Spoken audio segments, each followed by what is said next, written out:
The Democratic National Convention is getting underway at this hour, and Louisiana delegates are already in Chicago showing their support for Kamala Harris. The delegates say the energy is high after Harris resolved the uncertainty created by President Biden's withdrawal. Alyssa Curtis spoke with some of those delegates today.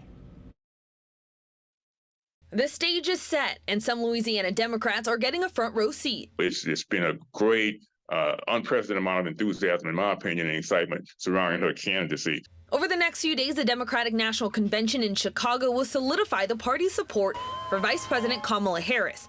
Harris already has the official nominees since the DNC held a virtual roll call a few weeks ago. But Randall Gaines, chairman of the Louisiana Democratic Party, says they were already behind her. She won all 57 of our delegate votes. I think that sends a signal to the rest of the country that a state in the Deep South can unify behind a Democratic candidate. Why? Well, delegates like New Orleans Council President Helena Moreno, who was Harris's state campaign co-chair in 2020, and State Representative Mandy Landry say Harris is for Louisianians.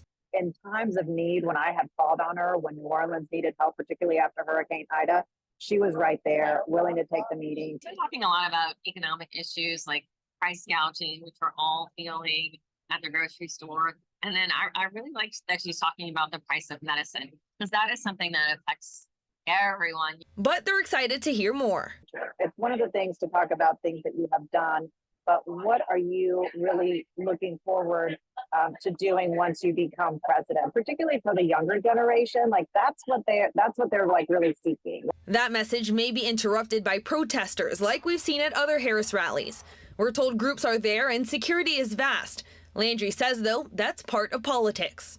You're never going to agree with every candidate on everything. There are definitely some candidates like her, like President Biden, that, I probably agree with 99% of what they do. And you just hold people accountable. But we're told the overwhelming feeling is excitement. Alyssa Curtis, WWL Louisiana. Other local leaders are taking part. Former Congressman Cedric Richmond is a co-chair of the Harris-Walz campaign, and two former New Orleans mayors are there. Mark Morial is set to speak later this week, and Mitch Lander is helping the campaign.